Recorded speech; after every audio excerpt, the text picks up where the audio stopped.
अब practice assignment 02 की तरफ मूव करते हैं। A local government wants to assess the number of rich, middle class and poor people living in a particular region। तो local government को क्या करना है, उनको चेक करना है कि रिच कितने लोग रिच है, कितने लोग मिडल है, कितने लोग पुअर है। ठीक है, इसी बात को इन्होंने देखने के लिए एक पर्टिकुलर क्राइटेरिया बनाया कि जिनकी भी इनकम 4 लाख से कम है वो पुअर में लाई करेंगे, जिनकी भी इनकम 4 से 8 लाख के बीच है वो मिडिल क्लास में लाई करेंगे, एंड जिनकी भी इनकम 8 लाख से ऊपर है वो रिच में लाई करेंगे। ठीक है, और यहाँ पे अलग अलग लोगों से पूछा गया कि मतलब उनके इनकम के वजह से बताया गया कि वो रिच है या पुअर है। ठीक है, यहाँ पे जो इनकम है वो क्या है, कैटेगोरिकल डेटा है, डिस्क्रीट न्यूमेरिकल है या कॉन्टिन्यूस न्यूमेरिकल है, ये आपको बताना है। ठीक है, तो डेफिनेटली ये कैटेगोरिकल में हो गई क्योंकि यहाँ पे रिच, पुअर और मिडिल क्लास 3 कैटेगरीज में डिवाइड करा जा रहा है। ठीक है, चलो अब आगे देखते हैं। What is the scale of measurement of variable income in the given data set. तो अब यहाँ पे हमको बताना है कि ये जो डेटा सेट गिवन है, जो इनकम है, ये हमारा मतलब किस में लाई करेगा। ठीक है, ओके, अच्छा स्केल ऑफ मेजरमेंट बताना है इस बारे में कि कौन सा है, नॉमिनल है, इंटरवल है, ऑर्डिनल है, रेशियो है। तो डेफिनेटली ऑर्डिनल हो जाएगा क्योंकि यहाँ पे रैंकिंग है, ऑर्डर है कि आपको पता है पुअर जो होता है गरीब होता है, मिडिल क्लास वाले की इनकम ज्यादा है, तो एक पर्टिकुलर ऑर्डर है ना यहाँ पे कि रिच सबसे अमीर, then middle class, then poor. ठीक है, इनकम के हिसाब से तो मैं तो पुअर कैटेगरी में हूँ। ठीक है, कोई ना, आपका प्यार मिले, डेफिनेटली हम भी राइज करेंगे। चलो, Google provide users with the option to rate any app on their play store. तो गूगल ने यहाँ पे हर यूजर को ऑप्शन दिया कि वो रेट कर सकता है प्ले स्टोर पे, आपको पता होगा, आप भी रेट करते होगे। ठीक है, और user can rate an app given integer rating from 1 to 5। तो 1 से 5 के बीच में कोई भी रेटिंग दे सकता है यूजर। ठीक है, ओके, और फिर बाद में इनका मीन निकाला जाता है तो ओवरऑल रेटिंग निकलती है। ठीक है, तो देखो अलग अलग यूजर से रेटिंग मांगी गई, उन्होंने रेटिंग दी एंड इसके बेसिस में यहाँ पे एवरेज रेटिंग बताई गई तीनों एप्स की। ठीक है, what kind of a variable is the rating given by each user to an app. तो यहाँ पे कौन सा वेरिएबल कहलाएगा ये जो रेटिंग हर एक यूजर दे रहा है। ठीक है, तो ये हमारा डिस्क्रीट न्यूमेरिकल वेरिएबल हो जाएगा। ओके, अब ऐसा क्यों, क्योंकि आपको दिख रहा है ये अलग अलग नंबर है।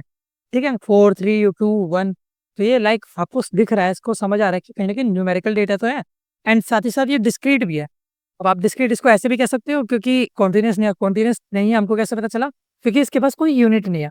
जिस भी चीज की कोई यूनिट नहीं होती वो हमारा डिस्क्रीट कहलाता है। ठीक है, अगर यूनिट होती तो हम कॉन्टिन्यूस कहते हैं। What is the scale of measurement of the rating given by the user. तो ये जो रेटिंग दी गई है ये क्या है, आपको ये बताना है। ठीक है, ये ऑर्डिनल है, नॉमिनल है, इंटरवल है या रेशियो, आपको ये डिसाइड करना है। ठीक है, तो ये आपका इंटरवल बन जाएगा। क्यों, क्योंकि यहाँ पे कोई भी एब्सोल्यूट जीरो एग्जिस्ट नहीं कर रहा है। ठीक है, ये न्यूमेरिकल, देखो ऑर्डिनल और नॉमिनल तो वैसे भी नहीं हो सकते क्योंकि ये कैटेगोरिकल डेटा के लिए होते हैं। ठीक है, इंटरवल और रेशियो जो होते हैं वो हमारे न्यूमेरिकल डेटा के लिए होते हैं। तो आपको इतना तो दिख रहा है कि नंबर्स वगैरह की बात हो रही है तो न्यूमेरिकल डेटा होगा। ठीक है, तो या तो इंटरवल होगा या तो रेशियो होगा। अब अगर यहाँ पे प्रॉपर जीरो जो हम कहते हैं जिसको एब्सोल्यूट जीरो, अगर अगर वो एग्जिस्ट कर रहा होता तो हम कहते हैं कि रेशियो के अंदर आएगा, बट यहाँ पे एब्सोल्यूट जीरो एग्जिस्ट नहीं कर रहा है। अब इसको आप ऐसे समझ लो, मान लो रेटिंग अगर जीरो है। ठीक है, रेटिंग जीरो होने का मतलब है क्या रेटिंग एग्जिस्ट ही नहीं कर रही है, नहीं, रेटिंग तो एग्जिस्ट कर रही है ना। ठीक है, तो यहाँ पे कोई भी एब्सोल्यूट जीरो एग्जिस्ट नहीं कर रहा है, ये पॉसिबल नहीं है। ठीक है, ओके, एब्सोल्यूट जीरो को मतलब कि अगर जीरो हो गया तो वो चीज एग्जिस्ट ही ना करे, बट रेटिंग तो एग्जिस्ट कर रही है ना, रेटिंग जीरो पॉसिबल है ना। ठीक है, तो अगर यहाँ पे रेटिंग एग्जिस्ट कर रही है तो ये इंटरवल के अंदर लाई करेगा। थोड़ा सा समझने में हो सकता है दिक्कत हो। ठीक है, बट आप इसको ऐसे समझ सकते हो कि एब्सोल्यूट जीरो ये वाला कंसेप्ट जरूरी है, आप एक बार समझ वैसे एब्सोल्यूट जीरो क्या होता है। एब्सोल्यूट जीरो का मतलब होता है कि अगर आपकी कोई भी वैल्यू जीरो हो जाए तो मतलब वो चीज एग्जिस्ट ही ना करे। ठीक है, वो नॉन एग्जिस्टिंग बन जाए। ठीक है, अब देखो फॉर एग्जाम्पल जैसे जीरो अगर नंबर है, मैं डिजिट की बात कर रहा हूँ, अगर जो हमारे डिजिट है वो जीरो है तो मतलब उसका मतलब वो एग्जिस्ट ही नहीं करी, नहीं वो एग्जिस्ट कर रही है, बिल्कुल एग्जिस्ट कर रही है। सही कहा। अब आप एक बात बताओ, अगर मैं आपको कह दूं कि आपके पास एक जार है, ठीक है, उसके अंदर टॉफीज रखी हुई है, अगर ये आपकी टॉफी जीरो हो जाए तो क्या यहाँ पे कोई भी टॉफी नहीं बचेगी, एग्जिस्ट ही नहीं करेगी, नहीं, बिल्कुल सही बात है, यहाँ पे कोई भी जीरो नहीं बचेगा। ठीक है, तो यहाँ पे आपका एब्सोल्यूट जीरो एग्जिस्ट कर रहा है क्योंकि यहाँ पे वैल्यू जीरो होने पे सारी चीजें खत्म हो जा रही हैं। ठीक है, एब्सोल्यूट जीरो एग्जिस्ट। ओके, समझ आ गया। चलो अगला देखते हैं। ठीक है, नहीं भी समझ आया तो अभी फैक्चुअल बात है, आपको ये याद रखना है। ठीक है, एंड डेफिनेटली अगेन मैं बार बार सेम बात कह रहा हूँ, बट वीकली समरीज को अच्छे से समझना होगा तभी आपको ये सारी चीजें समझ आएगी। ठीक है, चलो, what kind of a variable is the rating given by each user to an app. तो ये जो रेटिंग दी गई है हर यूजर द्वारा, अच्छा ये आई थिंक मैंने क्वेश्चन रिपीट कर दिया यहाँ पे 3 4, ठीक है। तो 3-4 रिपीट हो गए वही सेम है, तो यहाँ पर डिस्क्रीट न्यूमेरिकल वेरिएबल है और ये हमारा इंटरवल हो जाएगा। ठीक है, फिर चलो देखते हैं what kind of a variable is the overall rating of an app on play store. तो जो ओवरऑल रेटिंग है, यानी कि जो ये वाली रेटिंग थी, यहाँ पे ये किसके अंदर लाई करेगी, कैटेगोरिकल के अंदर, डिस्क्रीट के अंदर, कि कॉन्टिन्यूस के अंदर। ठीक है, तो आपको ये बताना है। तो ये आपका कॉन्टिन्यूस न्यूमेरिकल वेरिएबल हो जाएगा, क्योंकि यहाँ पे इसकी यूनिट एग्जिस्ट कर रही है। रेटिंग अपने को पर्टिकुलर रेटिंग है ना, कोई भी रैंडम नंबर एग्जिस्ट नहीं कर रहा। ठीक है, न्यूमेरिकल में आपके नंबर सेपरेट होता है डिस्क्रीट में। ठीक है, नंबर है तो कैटेगोरिकल तो बिल्कुल नहीं है, न्यूमेरिकल होगा। ठीक है, अब न्यूमेरिकल के अंदर भी अगर यहाँ पे 3, 4, 5, अगर ये जो एब्सोल्यूट वैल्यूज होती है, मतलब अलग अलग पॉइंट डेसिमल वगैरह में, यहाँ पे कॉन्टिन्यूस वाला नहीं हो सकता है। ठीक है, तो इसलिए हमारा ये सॉरी मैंने उल्टा बोल दिया, पॉइंट डेसिमल में हमारा डिस्क्रीट वाला एग्जिस्ट नहीं कर सकता, ये हमारा कॉन्टिन्यूस के अंदर लाइक देगा। ठीक है, तो it must be continuous numerical variable. चलो, Karthik wants to start a shoe production company for all the Indian market. तो कार्तिक को क्या करना है, एक शू प्रोडक्शन कंपनी खोलनी है इंडियन मार्केट के लिए। टू एनालाइज पब्लिक प्रेफरेंस, तो उसको चेक करना होगा कि भाई लोगों की पसंद कैसी है, लोगों को कैसे जूते पहनने हैं। He hires a team of market researcher who conduct market research in 2 state. तो 2 स्टेट के अंदर क्या करा गया, यहाँ पे मार्केट रिसर्च करी गई। ठीक है, अलग अलग लोगों से पूछा गया, अलग अलग एज के लोगों से, कि उनको किस तरीके का जूता पसंद है, क्यों जूता पहनते हैं, उनके जूते की रेंज कैसी है, सजेशन मांगे हैं। ठीक है, कि ये सब करा गया। अब इसके बेसिस पे हमसे क्वेश्चन पूछे जा रहे हैं, ये पर्टिकुलर टेबल है। चलो देखते हैं, is the sample a representative of the population. तो 2 स्टेट के डेटा के बेसिस पे यहाँ पे पूरे इंडिया का, पूरे मतलब भारत का, यहाँ पे इंडियन मार्केट का लाइक डिसाइड करना है। तो क्या ये करेक्ट सैंपल है? नहीं, बिल्कुल भी नहीं। सिर्फ 2 स्टेट के बेसिस पे आप लोगों की पसंद जज नहीं कर सकते हो ना।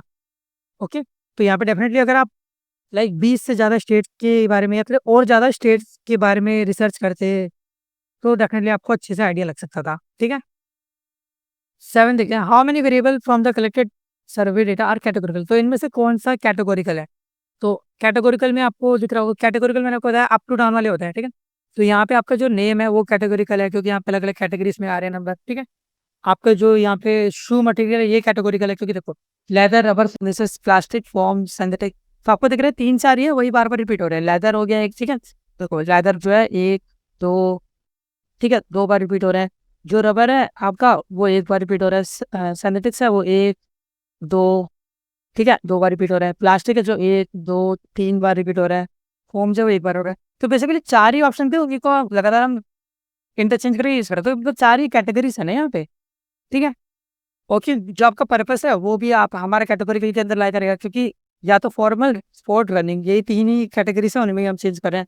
ऐसे ही प्राइस भी आपका हाई, मीडियम, लो, यहाँ पे 3 कैटेगरीज है, उनमें डिसाइड कर रहे हैं। तो यही 4 ऐसे, सजेशन तो कुछ भी हो सकता है, ये ऐसी एज भी कुछ भी हो सकता है, सीरियल नंबर भी कुछ भी हो सकता है। ठीक है, तो यहाँ पे 4 ऐसी वेरिएबल है जो कहीं ना कहीं कैटेगरी के अंदर लाइक हुए हैं। Okay, which of the following collected data is unstructured. इनमें से कौन सा अनस्ट्रक्चर्ड है? तो आपको दिख रहा है सजेशन। सजेशन में लाइक कुछ भी कभी भी लगा हुआ है, यहाँ पे कुछ भी मतलब प्रॉपर मेथड से नहीं लिखा हुआ है ना यहाँ पे। ठीक है, तो ये हमारा सजेशन जो है वो इकलौता ऐसा है जो अनस्ट्रक्चर्ड है, बाकी सारे तो अच्छे से यहाँ पे लिखे हुए हैं। ठीक है, चल, तो नरेश इज बाइक एंथुसिस्ट। ठीक है, मतलब बाइक का शौकीन है, तो उसको अलग अलग स्पेसिफिकेशन जाननी है जो भी मेजर बाइक्स अवेलेबल है मार्केट में। ठीक है, तो उसने डेटा वगैरह का इकट्ठा करा। अगर आपको डेटा दिख रहा है तो वेल एंड गुड है। ओके, नहीं तो आप स्क्रीनशॉट लेके उसको बड़ा करके देख सकते हो। ठीक है, चलो, विच ऑफ द फॉलोइंग इज या आर केस और ऑब्जर्वेशन। तो इनमें से कौन सा केस और ऑब्जर्वेशन है? तो केस मैंने आपको बताया लेफ्ट टू राइट जाता है, जिसके भी बारे में हम स्टडी कर रहे होते हैं। तो आपका यहाँ पे बाइक ब्रांड जो होगा वो केस नहीं होगा, क्योंकि ये तो कंपनी है ना। देखो यहाँ पे टीवीएस के सारे हैं। ठीक है, जो आपका केस या ऑब्जर्वेशन होता है वो सिंगल नहीं होता है, एक ही एग्जिस्ट करता है, यहाँ पे मल्टीपल नहीं हो सकते। यानी कि जो भी आपके बाइक नेम है ये हमारा कहीं ना कहीं केस या फिर ऑब्जर्वेशन हो जाएगा, क्योंकि इसके बारे में हम इन्फॉर्मेशन रीड करेंगे। फॉर एग्जाम्पल, जैसे यहाँ पे लिखा हुआ है टीवीएस अपाचे RTR 160। ठीक है, इसके बारे में ये सारी इन्फॉर्मेशन लिखी हुई है लेफ्ट से राइट। ठीक है, कि इसका डिस्प्लेसमेंट कितना है, इसके अंदर कितने नंबर ऑफ सिलेंडर्स हैं, मैक्सिमम पावर कितनी है, मैक्सिमम टॉर्क कितना दे सकती है, फ्रंट ब्रेक कैसा है।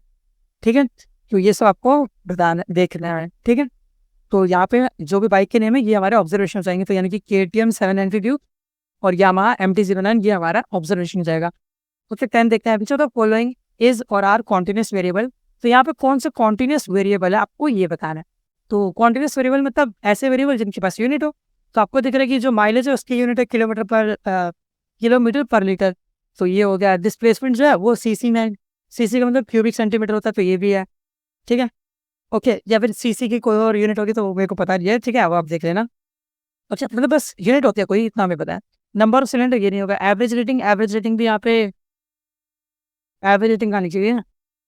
ओके, कहीं तो मतलब एवरेज रेटिंग होगी। अच्छा, ये जो रेटिंग है इसको ही बोल रहे हैं, ठीक है? तो एवरेज रेटिंग जो है वो भी कहीं ना कहीं विदाउट एनी यूनिट है, तो ए और बी ये हमारा आंसर होगा इसका, ठीक है?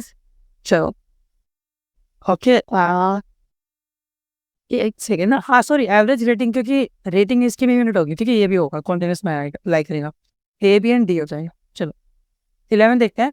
सर यहाँ पे एक स्टेटमेंट लिखी हुई है, sample should be representative of the population. ये ट्रू है फॉल्स है? तो डेफिनेटली ट्रू तो होगा। ट्रू क्यों होगा? क्योंकि ये हमको सारी प्रॉपर्टीज वगैरह अच्छे से बता पाएगा, मीन मीडियन मोड के बारे में, तो ये बी ऑप्शन हो जाएगा। The head of a locality in Chennai conducted a survey in her locality regarding कोविड-19। तो जो एक लोकेलिटी के हेड है चेन्नई के अंदर, उन्होंने एक सर्वे कराया था अपने लोकेलिटी में, लाइक अलग अलग चीज़ों के बारे में जानने के लिए, कोविड-19 के विषय में। तो दो स्टेटमेंट निकल के आई थी। स्टेटमेंट 1 कह रही थी कि 59% जो लोग जो रहते हैं वहाँ पे, उनको लगा कि कोविड-19 जो है वो सीरियस डिजीज है। और स्टेटमेंट 2 निकल के आएगी, 41% लोगों को लगा कि नॉर्मल फ्लू है, लोगों ने फालतू का हवा बना रखा है और लॉकडाउन नहीं होना चाहिए। समय देख लेते हैं। Which of the following is a case या ऑब्जर्वेशन? तो यहाँ पे केस या ऑब्जर्वेशन क्या है? तो डेफिनेटली आपका जो केस होगा वो तो आपको दिख रहा है कि जितने भी लोगों ने जवाब दिया सर्वे का, वो केस हो गए, ठीक? 13 देखते हैं। अब 13 था, if all the resident of the locality participated in the survey. अगर सारे लोगों ने यहाँ पे पार्टिसिपेट करा है, तो इसके बेसिस पे ये जो स्टडी होगी ये क्या कहलाएगी? ये इन्फ्लुएंशियल होगी या डिस्क्रिप्टिव होगी? सो डेफिनेटली ये हमारी कहीं न कहीं ये डिस्क्रिप्टिव हो जाएगी, क्योंकि डायरेक्ट सारे लोगों के, अगर देखो, अगर यहाँ पे कोई पर्टिकुलर सेक्शन होता, ठीक है, कि 10% लोगों से पूछा गया, 20% लोगों से पूछा गया, एंड उसके बेसिस पे बताया जा रहा है, तो हम इन्फ्लुएंशियल कहते हैं। बट क्योंकि यहाँ पे सारे लोगों से अगर हमने पूछ लिया है, तो कहीं न कहीं ये हमारा सैंपल नहीं कहलाएगा, ठीक है? तो यहाँ पे डायरेक्ट इन्फॉर्मेशन होगी, इसलिए हम इसको डिस्क्रिप्टिव कह रहे हैं। ओके, चलो। 14, suppose the survey collected data from 100 of the locality. अगर सिर्फ 100 लोगों से पूछा गया, अब ये इन्फ्लुएंशियल हो जाएगा, ठीक है? जो ये बात मैंने बताई वही चीज़ यहाँ पे आ गई है। Okay, a biomedical company generated new vaccine for कोविड-19। तो कोविड-19 के लिए बायोमेडिकल कंपनी ने क्या करा? वैक्सीन बनाई और उन्होंने टेस्ट करा कुछ लोगों पे। After a few days medical checkup was done on them. कुछ दिन बाद उन लोगों का मेडिकल चेकअप कराया गया और रिपोर्ट यहाँ पे दी गई, ठीक है? रिपोर्ट में यहाँ पे ये सारी चीज़ें आई हैं, ठीक है? चलो देखते हैं अलग-अलग लोगों पे। Which are the following variable? इनमें से कौन से वेरिएबल्स है वो न्यूमेरिकल वेरिएबल है, तो हमें ये देखना है। हेडेक, जेंडर, वेट या टेम्परेचर, ठीक है? तो आपको ये बताना है। तो देखो, देख लेते हैं यहाँ पे। तो यहाँ पे हमसे कहा गया है कौन सा न्यूमेरिकल वेरिएबल होगा, ठीक है? तो आपको यहाँ पे देखना है कि न्यूमेरिकल वेरिएबल कौन सा होगा। हेडेक होगा, टेम्परेचर होगा, ठीक है, या फिर हेडेक, जेंडर, वेट या टेम्परेचर, ठीक है? चलो, तो यहाँ पे हम इस डेटा को देख सकते हैं। इस डेटा को देख के हमें पता चल रहा है कि कहीं ना कहीं जो न्यूमेरिकल जो वेट है वो आपका नंबर्स में है, ठीक है? वेट और टेम्परेचर, ये दोनों चीज़ें आपको नंबर में दिख रही है इन द गिवन ऑप्शंस। तो वेट एंड टेम्परेचर ही आपका न्यूमेरिकल वेरिएबल हो जाएगा। इनमें से कौन सा केसेस है? तो यहाँ पे आपका केस क्या होगा? वेंकटेश, जिसके बारे में हम स्टडी करें लेफ्ट टू राइट। तो वेंकटेश, हितेश, कीर्ति, मनीष, धर्मा, जोसफ, फराह, रामकृष्णा, ये सारे हमारे केस कहलाएंगे, ठीक है? तो जो भी ऑप्शन में अवेलेबल है नाम, हम उनको सिलेक्ट करेंगे, ठीक है? तो नेम नहीं होगा, एम तो कुछ है ही नहीं। हितेश हो सकता है, कीर्ति हो सकता है, माइल्ड नहीं हो सकता, जेंडर नहीं हो सकता। तो हितेश और कीर्ति यहाँ पे एब्सोल्यूट ऑप्शन है, यहाँ पे सही है, ठीक है? 17 देखें। Which of the following variable have to have ratio scale of measurement? इनमें से किसके पास रेशियो स्केल ऑफ मेजरमेंट है, ठीक है? तो वेट का तो होता ही है, मैंने आपको बहुत बार बताया हुआ है कि वेट होगा, ठीक है? चलो आगे बढ़ते हैं। एज, वेट, ये सब हमारा कहीं ना कहीं रेशियो के अंदर लाया करता है, मैंने आपको पहले बताया था, ठीक है? In a super market the bill for each customer is given in an order tabular form. तो सुपर मार्केट में क्या होता है? हर कस्टमर के लिए एक टेबुलर, मतलब टेबल वगैरह बनाई जाती है, जो भी बिल उनको सौंपा जाता है, ठीक है? ओके, तो यहाँ पे 1 मार्च 2021 को कुछ चीज़ें खरीदी गई, उसका डेटा यहाँ पे लिखा हुआ है, और कुछ यहाँ पे फालतू बातें लिखी है, उससे वो हमारे लिए इंपॉर्टेंट नहीं है। ये टेबल हमको गिवन है, ठीक है? विच of the following variable in the given table have ratio scale of measurement? तो इनमें से किसके पास रेशियो स्केल ऑफ मेजरमेंट है, हमें ये चेक करना है, ठीक है? तो cost per unit, total unit, unit plus S number, ठीक है? सीरियल नंबर 0 का तो कुछ भी एग्जिस्टिंग करे, ये तो मतलब अजीब बात हो गई ना, मतलब ये पॉसिबल नहीं है, ऐसे नहीं हो सकता, ठीक है? Cost per unit, cost per unit मतलब जो कॉस्ट है, अगर यूनिट कॉस्ट पर यूनिट 0 में तो कोई कॉस्ट एग्जिस्ट नहीं कर रही। हाँ, ये हो सकता है, ठीक है? कॉस्ट 0 होने का तो कुछ भी फ्री में हो गई कोई चीज़। टोटल कॉस्ट भी सेम ही है, अगर टोटल कॉस्ट 0 आ रही है मतलब वो आपको फ्री में मिल रहा है। यूनिट अगर 0 हो गई तो मतलब आपके पास कोई सामान बचा ही नहीं है, सारी यूनिट खत्म हो गई, ठीक है? तो ये तीनों के तीनों हमारे रेशियो स्केल में ला सकते हैं, सीरियल नंबर नहीं हो सकता, ठीक है? चलो अगला देखते हैं। Which of the following statement is or are true for the given table. तो अब यहाँ पे हमें बताना है कि इनमें से कौन कौन सा ट्रू है। ठीक है, तो देखो कैडबरी, डेयरी मिल्क, सिल्क, मतलब dairy milk silk, Cello finger and Shimla, ये हमारे केस ऑब्जर्वेशन है। हाँ जी, ये सारे केस ऑब्जर्वेशन है। ठीक है, क्योंकि कैडबरी हो गया, ठीक है, आपका ये जो सेलो फाइन ग्रिप हो गया, शिमला एप्पल्स हो गए, ये सारे इनके बारे में इन्फॉर्मेशन है। तो ये हमारे ऑब्जर्वेशन लेफ्ट टू राइट वाले हैं। ठीक है, तो ये सही है। ओके, अब अगला देखते हैं। तो अच्छा, तो यही अगले यही सेम चीज़ को ना न्यूमेरिकल बोले तो ये तो पॉसिबल नहीं है। ठीक है, थर्ड वाला देखते हैं। कॉस्ट यूनिट और टोटल कॉस्ट। ठीक है, टोटल कॉस्ट और कॉस्ट पर यूनिट ये जो न्यूमेरिकल है। हाँ बिल्कुल, ये नंबर्स में तो न्यूमेरिकल होंगे, ये भी ट्रू है। ठीक है, चलो अगला देखते हैं। और कॉन्टिन्यूस भी डेफिनेटली कॉन्टिन्यूस की यूनिट एग्जिस्ट कर रही है। ठीक है, ओके, चलो अगला देखते हैं। और cost per unit and unit जो है वो कॉन्टिन्यूस न्यूमेरिकल वेरिएबल है नहीं, ये जो यूनिट है ये डिस्क्रीट है, ये अलग अलग यूनिट कभी भी 1.5 की मतलब डेसिमल वगैरह में नहीं हो सकती, इसलिए ये हमारा कॉन्टिन्यूस नहीं होगा, ये न्यूमेरिकल है। ठीक है, तो ये तो गलत है। अब ये टाइम सीरीज डेटा, ये क्रॉस सेक्शनल डेटा, तो आपको ये 1 मार्च का डेटा दिया हुआ है। ठीक है, तो ये हमारा कहीं ना कहीं क्रॉस सेक्शन हो जाएगा, किसी पर्टिकुलर मोमेंट का है, किसी पर्टिकुलर इंस्टेंट का है। ठीक है, तो कोई भी पर्टिकुलर इंस्टेंट का अगर डेटा होगा तो वो हमारा कहीं ना कहीं क्रॉस सेक्शन हो जाएगा, ना कि टाइम सीरीज।